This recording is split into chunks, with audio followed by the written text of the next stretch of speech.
Hey, everybody. Thank you very much for showing up to my sail trim talk. We're just gonna wait about a minute. Just, we've got some people filtering in here. Hope everyone had a great day. A little bit of breeze on the water here in Vancouver. If you're out there. Just basically today, it's gonna be pretty basic. We're gonna go through, trimming techniques for mainsail, jib, Genoa, Spinnaker, and code zeros in light, medium, and heavy air. So it's fairly basic, just so that I can reach a big group. If anyone has any questions about the sail trim that might be a little bit more complex, please reach out to me after the webinar, and I would love to chat with you. You can call me, email me, get me on Facebook, Instagram, wherever you guys whatever sort of wherever you guys are, give me a call or get a hold of me. We're probably going to run for I've done this talk a bunch of times previously at usually at yacht clubs or meeting rooms, so I'm pretty comfortable with this one. Should probably take 45 to an hour, just depending how quickly we kind of run through it. I have the chat box up. If anyone has any questions, please use the chat box. At the very end, I will take 3 questions. And if I don't answer your question, please don't be offended. You can send me an email and follow up, and I would love to answer your question. But just for time purposes, we're going to stick to 3 questions. All righty. Well, we've kind of waited here. I think we're going to start. So we're going to start with the mainsail. So mainsail trim, pretty important. Every sailboat has a mainsail. So we're going to start with upwind light air. So your draft, you want roughly at about 45 to 50% aft. You want your top telltale flying at least 50% of the time. All boats have sail controls, so or the majority of them do. If you have a Cunningham, you want that off. If you don't have a Cunningham on your boat, your halyard does the same thing. So you could ease your halyard a little bit. That kind of helps keep the draft a little bit aft. You want your boom bang off. No need to pull on your boom bang. Your boom bang is attached your boom to your mast, and it pulls down on the leech of the sail. So you want that off. All the leech tension is going to be coming from your main sheet. Out haul, you want to make the foot of the sail flat. So in light air, which I would say is like, maybe 3 to 8 knots, you kind of want it pretty flat, and for that reason is you don't want the air on the back side of the sail to have too much area to go over and kind of fall off. So relatively flat. And if you have a backstay, you're going to want to take your backstay, or you're going to want to ease off your backstay. There's no need to have your backstay on in lighter air. So the big thing about light air and mainsail trim, and if you sail in the Pacific Northwest, or probably maybe some lakes, we tend to have fairly lighter airs, and you want to add twist, okay? And that's why I kind of put this picture up here, and you can see that they have their traveler up to windward, and then what you do is you ease your main sheet. So you always want your boom on midship when you're sailing close hauled, or I would say majority of the time. So what you do is you want to add a little bit of twist to the mainsail. Is you pull up to windward, you ease the boom so it's at midship, and that opens the top of the sail to help induce flow. Okay. If your top telltale is flying, no connection.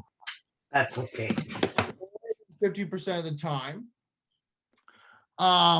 you're going to want to start dropping that traveler down. And as soon as you drop that traveler down, the boom's going to go lower than midship. So you're going to want to pull on that main sheet. What's that doing is you're taking out the twist of the sail and basically closing your leech. If your top telltale is flying, like say it's flying too much, so you drop your traveler down. If your top telltale is stalling all the time and you can't see it flying, you're going to want to add twist. So again, traveler up, main sheet off. So you kind of, whenever you adjust your traveler, you're going to adjust your main sheet to increase flow or decrease flow, or add twist, take away twist. All righty, so that's mainsail trim, upwind, and light air. So this is mainsail trim, upwind, and medium air. So I'd say this is about like 8 to 15 knots. And I would say, you know, you're still kind of in that light stuff around 8, and then you're kind of getting into pretty breezy around 15. So there's, you know, medium air, you probably have 2 different types of settings. So now the draft, you know, you probably want it at about 45%. So how you do that, you know, you can add some Cunningham. If you don't have a Cunningham, you're going to add halyard, okay, to move that draft around.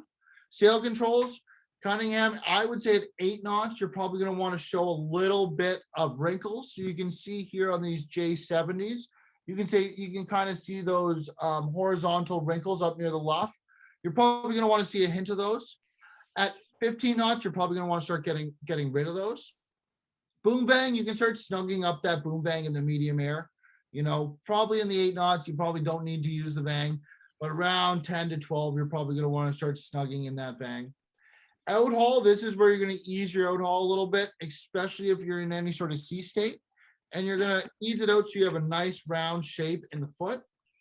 Okay, and then your other sail control, your backstay, you're going to want to start adding a little bit of backstay. And I have masthead in brackets there. If you have a masthead, say like an older boat that has a masthead Genoa, when you start adding backstay, or even like a Farr 30 or something, even though it's not masthead, when you start adding backstay, it starts twisting off the mainsail, but it also starts flattening out the jib. So you can really start depowering the boat with the backstay. Masthead, it really starts pulling the tip back, and it starts straightening your forestay, as well as twisting off your main, making your main a little flatter. So you can really use a backstay as a tool in the medium air. You know, at 8 knots, probably not too much. And then, you know, closer to 15, you're probably, you know, pretty hard on the backstay. Traveler, so as I talked about earlier, you're going to start powering up the mainsail. And how you do that is you start easing down that traveler and you start pulling on your main sheet. So what you're doing is you're reducing the twist in the mainsail and powering up and closing that leech. Okay, so you still want to pull that sheet on, and you want to make sure that your boom is roughly at the backstay location, okay, or midship. So that's what I would recommend for upwind, medium air, mainsail trim for majority of boats. So mainsail trim, upwind, heavy air, 15 plus knots. So now we're going to start creeping up the draft a little bit further forward. So I already spoke about that. How do we do that? So we do it with Cunningham. Or if you don't have Cunningham, you can make halyard adjustments. Cunninghams, if you don't have a Cunningham and you are racing, I would recommend getting one, because it's much easier to make slight adjustments with the Cunningham than making large adjustments with the halyard, where you end up around a winch and all that other stuff. So sail controls, again, Cunningham, we're going to pull that Cunningham on. We don't want to see any wrinkles. We want to get that sail nice and flat and start depowering that sail. Boom bang. So you want that boom bang on, okay? So that boom bang really helps depower the boat. And then there's also, so if you are going upwind in heavy air, and I have bang sheets, so I'm going to talk about bang sheeting. And what you do is, if you ease your traveler all the way down, and you do this in lasers because there is no real traveler, and you're still overpowered or you're past your optimal angle of heel, what you're going to do is you're going to pull your boom bang on, and then you're going to ease your main sheet. What happens is the mainsail actually just goes out. The boom does not go up because your boom bang is on. And it's just a continuation of your traveler. Okay. Outhaul, as many sailing coaches use this word, cranked on. So we want to make that sail flat again. So you're going to pull on that outhaul. You're trying to depower the sail. Sometimes in very, very big breeze and big sea state, you might want to ease a little bit of outhaul, but majority of the time you're going to want that outhaul on to depower the sail, make that sail flat. And then again, backstay, we're going to want to really be using that backstay. And as I said, that will start flattening out your mainsail, twisting off your mainsail, and also flattening out your headsail by straightening your forestay. Okay. Traveler. So now we're starting to ease the traveler to leeward. So this is kind of in heavy air. It's kind of a time that you do not need to have your boom at midship. Okay, this is kind of a time where you can start easing it down to try to keep the boat at an optimal heel angle. Okay, and as you can see here, I said ease traveler to leeward as boat heel angle increases past optimal. Okay, so all boats kind of have an optimal heel angle. And then also sailors have an optimal heel angle. So, you know, if you're out there with some friends and family and they might not be, you know, competitive sailors, the optimal heel angle is probably going to be a little bit flatter than if you're out there, say, with a bunch of, you know, competitive sailors and you're trying to, you know, get somewhere. And then again, vang sheeting, we already spoke about that. So if you run out of traveler and you're still past your optimal heel angle, you can start use your vang to extend that traveler. Okay. So that's kind of the mainsail trim, light wind, medium wind, upwind. So now we're going to talk about mainsail trim downwind. Okay. I know I've been a mainsail trimmer, and I always find when you start turning downwind, the mainsail trimmer thinks his job is done, and that is not the case. Okay, they just, you know, let it out and start looking at the clouds. That is not optimal.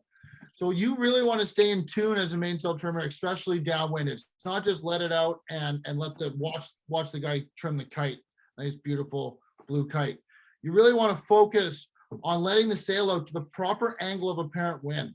So if you're using, say, if you're sailing a sport boat that's moving fairly quickly, you could be sailing downwind, but your mainsail is not going to be all the way out. If you are sailing an older boat that sails directly downwind with a symmetrical kite, chances are your mainsail is going to be probably pretty close to all the way out. Okay, so just make sure that you know the proper apparent angle, and a lot of the time, you should be easing that mainsail until you might see a little bit of a luff if you're worried about it being into a little bit too tight. When jibing, make sure all battens flip to the proper side. So a lot of the time, mainsails have, you know, maybe one, two, maybe all full battens.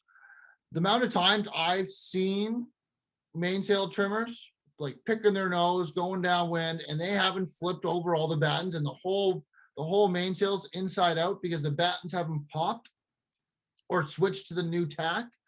I can't believe how many times I've seen it. I've done it myself. So when you jibe, you want to make sure that all the battens have popped onto the new side. Going downwind, you want to ease all controls. Okay, so that's the Cunningham boom vang out haul. Boom vang, if you start getting into, you know, I guess I touched base on that a little bit, but if you start getting into breeze, you probably want to start adding a little bit of boom vang, but majority of the time, you know, I used to have a sailing coach, as soon as you're on the windward mark, boom, bang, Cunningham, out haul, yeah. And I will remember that forever. So usually you're letting everything, all your sail controls off when you head downwind. Hold out boom if necessary, another one. So I've seen people, so you want to hold, a lot of the time we're sailing Pacific Northwest, it's fairly light air. The boom may need to be held out because it will fall into the middle of the boat sometimes. There's just not enough pressure to keep the boom out. What you don't want to do, so someone's up there holding on it, you see sometimes they'll lean against it or even sit on it. What that does is it actually tensions, it's like putting your boom vang on. So if it's that light, you don't want to be putting any tension on the boom because you're going to be closing the leech of the mainsail, and that's not good. So you want to use your boom vang to control leech tension. So a lot of the time, in heavy wind, you want to have someone dedicated to the boom vang all the time, okay? Because if you do have tension in your mainsail or in your leech, you're going to want to ease that off if you start wiping out, okay? And that's the only way. And you're also going to want to ease your boom vang if it's really windy. So get to the weather mark, you're going to need to ease that boom vang, or else you're not going to be able to bear away. So mainsail trim downwind is very important. It's fairly easy relative to upwind, but at the same time, it's still very important. So I'm going to talk about Genoa, assess jib trim, and like lead position. So this is the first thing I do, and I as everyone knows, I sell sailboat sails. So A lot of the time I'll put a new head sail on and it might have been different, larger, smaller, clue was different. And I'm trying to figure out where the car location needs to be. So first thing that I do is I start heading upwind. Okay, and I sheet on the sail to like 100%, like close hauled. And what I do is I ask the driver to bubble the head sail just a little bit. So you don't need to tack. You just want that front edge to break. And you're looking at your telltales, or you're just looking at that front edge, or ticklers, I guess they should be called. And you want to see where that front edge of the sail is breaking. Okay. Up. That's just proof that That means your HDMI car cable. needs to move forward. Okay. If it breaks evenly, you've done a good job. Okay. So the car's in the right spot. You can kind of see that on the left image there. And then if it breaks at the bottom, you're going to want to move your car aft. Okay. And how I always remember that was bottom back. Okay. Another thing is moving your draft around. Okay. So you can move your draft forward when you need a wider groove, such as, so if you're in chop, like a big sea state, or an inexperienced helmsman, because they'll have a larger groove. If you want to like point, or you have a really good helmsman, flat water, you can move your draft aft. Okay, and that would just be a little bit less halyard tension, and that would give your boat maximum pointing ability if you have a fine entry on the head sail. Telltales. Okay, so everyone usually, like, most head sails have a telltale window, and a lot of the time they'll allow the driver, give a driver identification if he needs to go up or down. Or if you're going in a straight line, you're gonna basically, the leeward telltale should always flow aft. If they hang limp, the sail is stalled, and the trimmer should ease the sheet immediately to reattach flow. Sheet attention and sheet tension is very important. Okay, especially with a lot of the boats having jibs these days. A high aspect jib, like 1/4 of an inch, makes a huge difference to the twist and leech tension of a jib. Okay. So a lot of boats have in-haulers. Okay, and I just wanted to go over them so you can kind of see here in this picture a lot of the time. So it looks like this in-hauler wasn't originally on the boat. But what it can do is help the sheeting angle get a little bit tighter, and it really helps in light air, and it also helps twist the sail. So in light air, you want to in-haul in, obviously. You can see here he's in-hauled it in a little bit, so it's pulling in. And you want to ease the sheet a little bit so that the sail gets a little bit of twist, okay? And what you're looking at, every jib should have a leech telltale at the top batten. And what you want is that leech telltale flying about 90% of the time, okay?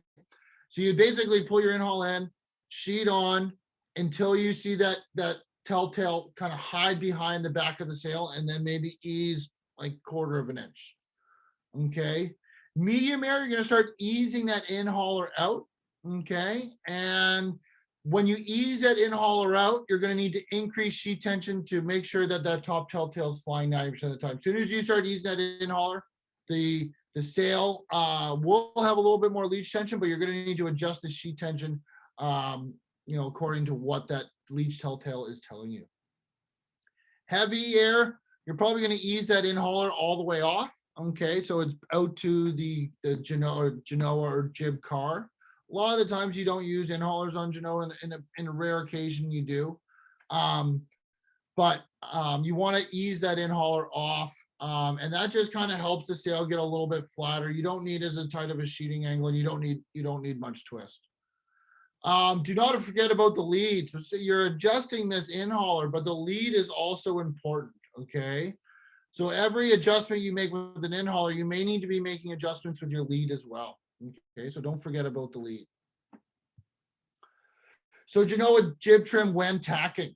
So if an overlapping Genoa, you want to ease the sheet early. So a lot of the time, and I've done this in the past, but so like CECLR, your mainsail heads you up, your jib heads you down. So when you have a huge Genoa, and as soon as the driver starts heading into the tack, you want to release that jib immediately on a big Genoa so that the clue gets out. Okay, it doesn't rake across the mast and the shrouds. And it's also easier to set up on the new side. The thing that and you'll see it on race courses, is some will hold it to the last minute and the sail will actually fail while it's still maybe on the winch, and it will pull the bow across. But as soon as that sail's getting damaged when it's ripping across, and then there's no way that you could get that sail in as quickly as you did as if you released it earlier. So if you have a big Genoa, an efficient tack, you want to be easing that Genoa as soon as that helmsman starts turning to weather. Okay. If you have a jib, you can you can keep that sheet on like a lot longer, just because it's easy. You can kind of snap tack. Sometimes you can actually use that jib in certain conditions or certain boats to pull the bow down on the new tack. Okay. On a new tack, do not over trim. Okay. I've seen it a lot, and you come out of the new tack and everything gets pulled in. When you tack, your boat speed is slowed down, so your apparent wind has changed. So you're going to be coming out of the tack at a different angle than you were going in. As soon as your boat speed starts coming up, then you're going to be able to come back to that same angle, that close hauled course. Especially with big Genoas. But the big thing is, you should ease the main sheet a little bit. Like mainsail trimmer might want to ease a little bit coming through the tack. And obviously the jib's getting loaded up on the new side. A lot of the time you want to sheet on about 90% of the time until you get up to a certain speed and into a good boat speed. And then you can say, final trim, and then they go from 90 to 100% and come up into that close haul. Okay. You should wait until the boat is up to speed and point until you sheet on 100%. Pretty obvious. Another thing is, when you get out on the water, you want to make sure all your in-haulers, your leads are the same on both tacks. There are very few occasions where you might adjust your leads on starboard and port, or they may be slightly different. And, prime example of that is like down in Bay of Biscayne, down in Florida there. A lot of the time when you get a bit of a sea breeze on one tack, you'll be going into the waves. On the other tack, you'll be kind of rolling through them. So you'd probably want the car like one forward when you're going through the waves to give your jib a little bit of power. And then maybe a car one back on the other tack. Okay. So if there are wave sets and you're in one tack, you're fighting through, you might want to move that car forward, give yourself a little bit more power in the jib. So Spinnaker Trim, exciting. So I kind of went with symmetrical and asymmetrical because, there's still lots of symmetrical and asymmetrical boats out there. A lot of boats have gone the asymmetrical way, especially for cruising. But a lot of boats still use the symmetrical kite. So light air, you're going to want that pull forward on a symmetrical kite. One big thing is in light air, you don't want it on the forestay. Okay, never lean your pole on the forestay. It's just bad habit, and there's a chance if there is a big puff and it's against the forestay, it could take the mast down. One thing you want to adjust, you want the clews relatively the same height. Okay, so you need to adjust the pole on the mast if possible. So if the clews are going up, you're going to want to adjust that mast butt up. If the clews are down, you want your pole as horizontal as possible for the most projection. Okay. Asymmetrical, light, slow adjustments. Okay. You don't want an asymmetrical kite to collapse in light air because it takes a lot of time to fill that back up and get going again. There's a lot of driving incorporated with that.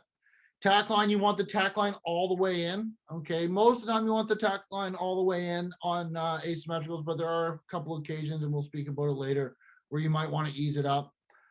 A big thing, asymmetrical kites are very much easier to trim. Okay, you just ease a sheet until you see the luff curl, but it's also very easy to over trim. The kite looks great, but you always want to be easing that kite. Okay, so you don't want to oversheet.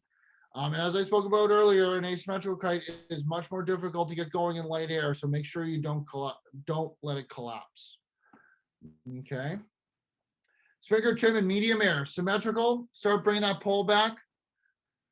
So that pole, it's not on the forestay anymore. You can kind of see these guys here. You can see the poles are starting to come back. Trimmer, you want to start, the trimmer, you want to start talking to the driver about pressure. Okay, so in pressure, you can come down. If it gets light, you probably want to come up. And if you're in a symmetrical boat, the person on the guy is going to have to make adjustments as you go up and down to the pole. As I said, make sure pole is horizontal as possible. Okay.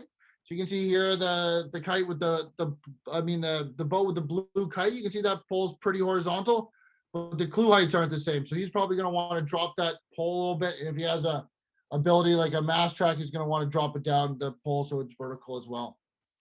It's all about projection. Okay. So that's why we want the pole to be horizontal. Asymmetrical, constant trimming. Okay. In medium air, you want to be trimming that kite all the time. You want that luff to be curling. Okay. Again, you want the trimmer talking about pressure. Okay. Up, down, you know, and pressure you can bear off. And if it's light, you're going to want to head up and get a little bit more pressure on that kite, get the boat moving. I would say in medium air, you could ease the tack line. I would say no more than 8 to 12 inches. You can see here, I think this is a J105. They've eased their tack line. What it does is it just lengthens the luff. So the sail tends to rotate in front of the boat a little bit more. You also can do that, you know, maybe in a tactical setting. So if you're going into a leeward mark and you don't want to jibe again and you need to get on the inside to gain a tactical advantage, especially if you're an asymmetrical against a symmetrical, you could ease that tack line a little bit and that should allow your boat to go down a little bit more. So going into Spinnaker Trim, heavy air, okay, symmetrical, you're going to want to start pulling that pole back, downhaul on hard, okay? You don't want that pole bouncing around. You want your tweakers on. So some boats have tweakers. You're going to want those on to flatten sail.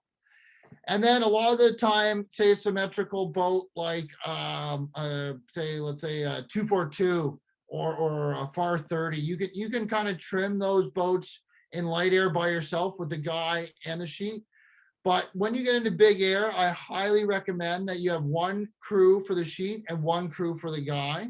Okay. Going to asymmetrical, you're going to want to, if you did ease that tack line and start getting breezy, you're going to want to bring that tack line back down. Okay. You want to be ready to ease the sheet if the boat gets overpowered. Okay. Very easy. An asymmetrical boat, you're starting to round up. You're going to want to ease as a Spinnaker trimmer. You can just let that kite go. Okay. And that should help the boat stand up. The mainsail trimmer is probably yelling for boom bang off as well. And then, you know, in heavy air, you could do outside jibes. So that's where the sail, instead of pulling it through the forestay, it kind of goes like a flag around. It's just a safer way to jibe the sail, less chance of error. Or if you sail a sport boat, you can do a blow through jibe. As in this picture, if it is planing conditions, you're going to want to move that weight aft. Okay. Leave the grinder forward on the forward winch. Okay. So not everyone has to go back. If you need someone up there on the forward winch and in position, that person can be a little bit forward, but you're going to want to start moving people's weight back if you are planing or on the shelf. Again, have one crew member with boom bang in hand. Okay, that's very important. So like this boat, if you're planing downwind and you see someone on the rail there, you're going to need a boom bang long enough that that person on the rail is going to be able to hold it on the rail and ease it and tighten it up from the rail. Okay. So that's Spinnaker Trim, heavy air. Always fun to put a kite up in big breeze. So I've got a video here. This is an Italian team on Melges 24. I think this is Key Biscayne as well. You can see in this video, they're doing a good job trimming. Okay, you can see the kite is, you know, the luff is just adjustable or just folding there. They keep their jib up. So a lot of the time you go downwind, you put your jib down.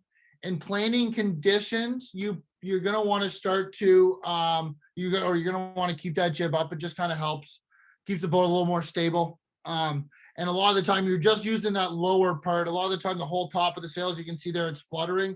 So you're really just focusing on that lower part of the jib working.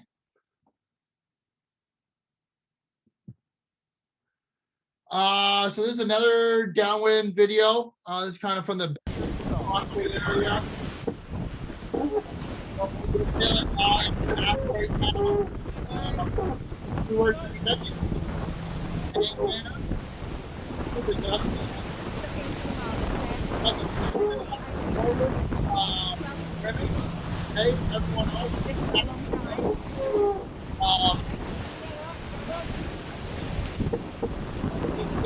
goes back to front. Yeah, put the work there, hiking hard.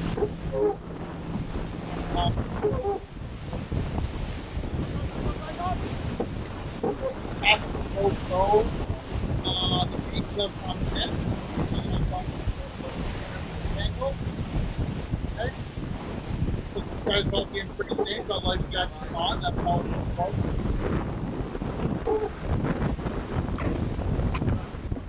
So you got to talk to something.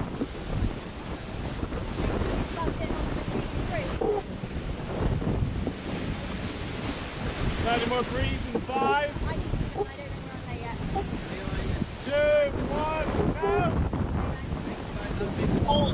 Always important downwind.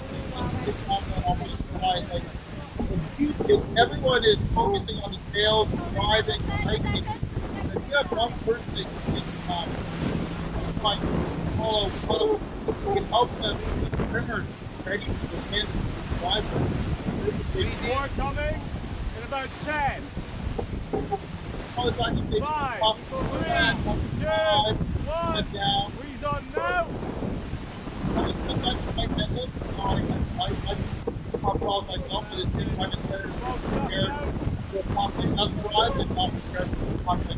Over your shoulder. Okay. So trim sails for sea state. So we kind of chatted about this earlier. This is a neat picture of a J160. I think I do not think that's a real picture. I think that's fabricated, but I thought it was a pretty neat picture. Those are pretty big waves. So trim sails for sea state. In flat water, you want your sails to be flat. Pretty simple. Flat water, you don't need any depth. You don't need power in your sails by depth. So you can keep your sails relatively flat. That will help you point. How can you do this? Draft in lighter air, you can move your drafts after a finer entry point in the head sail. Okay, and that will help you point a little bit. Choppy water or big seas, as in the picture to the right there. Sails need depth and to help power through the waves. So ways you can do that is move your car forward. You can ease your outhaul in your mainsail. Draft in the head sail, you're going to want to move it forward to help keep the driver in the groove. Okay, so a little more halyard tension, keep that draft forward. That will help the driver stay in the groove in a big sea state. Okay, so it's always important to trim your sails for the sea state that you're currently in, and it's going to be slightly, you're going to trim your, you're going to trim your sails different in Vancouver on a Wednesday night, which 6 to 12 knots, than you are in San Francisco on a Wednesday night when it's 16 to 20 knots. Okay. So I got another video here of them bombing downwind. This looks pretty fun, I'm not gonna lie. So you can see everyone's at the back of the boat. I bet you they definitely do. Like someone has the boom bang in their hand and they can't adjust the boom bang from back there. Getting everyone in the back of the boat helps the boat stay on plane. It just gets the boat up. Okay. You can see the top of the jib flapping, and that's okay. You really just want to be trimming the lower part of that sail because it is a jib, a high aspect jib. So as soon as you use that jib sheet, that top's going to open up. Don't worry about that. Downwind, you're just focused on that lower portion of the sail. All right, reaching. Okay. Everyone, when you're racing, everyone talks about upwind and downwind, but sometimes you are reaching out there, especially if you're doing distance racing. Okay. So the mainsail, when in doubt, let it out. Do not set and forget. Okay. That's a big one. Okay. Mainsail trimmer, you're on. Okay. And what you can do as a mainsail trimmer is you want to use your boom bang for leech tension. Okay. So you're going to want to be powering up the sail on a reach by adding boom bang tension. If anyone sailed lasers out there and I don't know if you used to race the old Gold Cup courses and you had the windward leg, then you had to reach over to a mark. You can see, a lot of people are using their boom bang, and what that does is it closes the leech, helps power up the sail. If you're on a reach and you're feeling like you're getting knocked over a little bit, you're going to want to ease that boom bang. Okay. Head sail. So if you're on a reach, you're going to want to try to sheet outboard. Okay. And what that does is it helps close the leach of the sail. So as you could see there on that Melges 24 that was going downwind, soon as they ease the sail in their certain jib tracks, the top's going to open up and you're not getting any power from the top of the sail. So you have the ability, get that jib to the outside or the tow rail. Okay. You can use a snatch block, or some boats have outboard leads. Okay. That really helps leach it, really helps leach tension for the jib or the Genoa. Okay. Spinnaker, use if possible. Like sometimes you can reach with the kite up. Sometimes you're going really fast reaching with the kite up, but you might not be going the right direction. Okay. So making sure you're sailing the proper angle or your VMG. So just because you're sailing faster, you could have your spinnaker up, doesn't mean you always need to. Okay. So you want to make sure that your VMG is proper if you are putting that sail up and you're not sailing fast and away from your next destination. If that makes any sense. Or, if it's breezy and puffy and you have your kite up, but every minute a big puff rolls in and knocks you on your ear, that's also probably not efficient. So you're probably going to want to go to the jib, even though you're going maybe a little bit quicker with your spinnaker. It might be too tight of an angle for when a big puff comes and you end up on your ear, and that's not quick either. So make sure you're sailing the proper angle and keep the kite up if it is efficient. So I think we're kind of wrapping up here. This might be my last slide. So this code zeros, or A zeros as people call them. This picture over here on the right is our new technology Helix code zero. Okay, and it's a load sharing luff technology that we've developed. Okay, so there is a luff cable in the front edge of that sail. It's a very thin cable that's a lot lighter and is not as bulky as a traditional top-down asymmetrical furler or old code zeros. And why we can put a lighter cable in there is we actually build up the front edge of the sail, the luff, to help with the load sharing of the sail. Okay. So what's considered an A0? I would say, some people call them A0, some people call them code zeros. There's code 55s, there's code 65s. Basically, it's like a big Genoa, okay, that you would fly off your spinnaker pole on an asymmetrical boat. Pacific Northwest, like I always recommend for any sort of racing program, especially one with a non-overlapping jib, is to get a code zero and a drifter. I think the Pacific Northwest, those are two weapons that when you put them up and the boat beside you doesn't have it up, you got a pretty big smile on your face. And they pay for themselves pretty quickly. So luff tension is separate from the halyard tension. Okay, so on a code sail, the halyard tension is going to tension the actual torsion line in the sail. But the luff is actually free floating on that torsion line. So you can actually make adjustments to your luff tension by just adjusting the clew or the head. A lot of the time the adjustments at the clew. Code zeros, they're kind of a different breed. So they're not like a Genoa, whereas if you have a windward tickler going, or if you have a bubble in the Genoa, you're getting yelled at by your crew, stop pinching. With a code zero, you can actually bubble the front 25% if you have a good driver, it's flat water, and the sail's still relatively efficient. So if you're trying to sail a really, really high angle, you can actually bubble that code zero and the sail's still going to work at a pretty high efficiency rate. Higher angles, the leech is going to flog unless it's like a code 55. So a traditional or a code zero that you want to be rated as a spinnaker in PHRF BC would have a mid girth of 75% of its foot length. And that classifies as a spinnaker. So a lot of the time we actually add girth to the sail just to meet that rule. So it's under a spinnaker. So you don't get penalized for it. If the girth is smaller than 60 to 75% of your foot length, the mid girth, it's considered a jib or a Genoa. So if you have a non-overlapping jib and you buy a code zero, I'd say a code 65, in PHRF BC, you're going to be hit for like 170% Genoa because of that code, because that code zero is a mid girth of less than 75. So if you are using a code zero PHRF, I highly recommend you using mid girth of 75. And we add extra material on the back, and basically when you sail higher angles, it just flaps. Okay, and then so when it flaps, there's one thing you can do, just like your mainsail or your Genoa or your jib, is you can pull on the leech line. But when you pull on the leech line, it kind of makes a big curl. So it's kind of 50-50. I've talked to a few different people for longevity of the sail. Like I did a Vic Maui once, and we sailed 1,000 miles on the Code Zero. That was a good purchase. So we pulled the leech line on, because basically 1,000 miles, if you just let it flutter for 1,000 miles, you're not going to have a leech in 1,000 miles.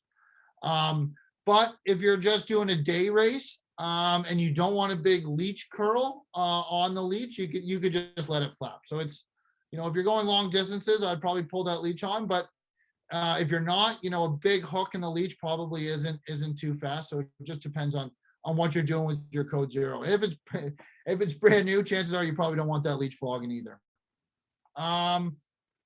So thank you very much tonight, guys. I really appreciated that. We kind of went over everything. I could answer a couple questions right now if anybody wants to ask a few questions. I've got the chat up. Does anyone have any questions? And if you have a question you don't want to put in the chat, as I said, bounce me an email, give me a phone call, get me on Facebook, Instagram, wherever you can. Get a hold of me. I always like to chat about sailing. So John just asked a question. I think it's a very good question. So he's never sailed a Code Zero. Okay. And how close to the wind can you sail compared to a jib or Genoa? So in flat water, under 10 knots, I've sailed a Code Zero up to 35 degrees apparent. Okay. Especially the new Helix Code Zeros. And that's with the 75% mid girth. If you have less than 75% mid girth, you might be able to get up to 30 in flat water and in lighter air. Some people call them like upwind sails, but you can never sail close hauled with a Code Zero. You can get pretty close, but you can never sail directly upwind with a Code Zero. But soon as you crack off, if you have a non-overlapping jib, that's when that Code Zero is going to pay for itself. It's going to start paying dividends pretty quickly. Because as soon as you're cracked off, a Code Zero can go up. And you can take these Code Zeros, down to 90 degrees, maybe 120. These new Helix ones actually have a positive luff in them, okay? And you can, I did it the other day, you can actually ease your tack line and it almost turns into an asymmetrical. I wouldn't recommend it for a long downwind leg, but if you're just trying to get around an island or do it for a tactical reason to get inside of a boat, you can definitely, especially with the Helix Code Zeros, you can almost turn them into an asymmetrical. So Paul asked a question about jib car and in-hauler trim. He just wanted me to talk a little bit more. So I think like you want the in-hauler in lighter airs, okay, and probably your lead forward. And then as the breeze starts increasing, you're going to want to take some of that twist out of the sail. So in-hauler in, not a lot of sheet tension. That sail is going to be nice, and that jib's going to be nice and twisted. You're always looking at that top telltale.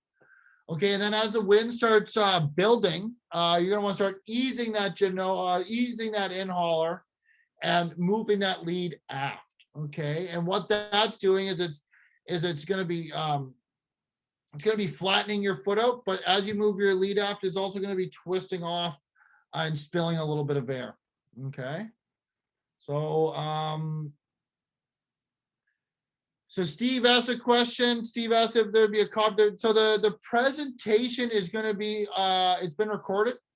So the presentation is going to be on YouTube, so you'll be able to find it. It's going to be posted, I would say, in the next 24 hours.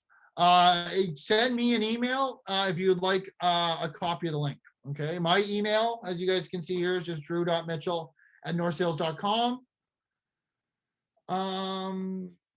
Awesome. I think, so that was 3 questions, guys. If anyone else has any other questions, as I said, feel free to give me a call, send me an email. Love talking about sailing. Thank you everyone for showing up tonight. And hopefully everyone trims their sails a little better next time they're on the water. Have a great night.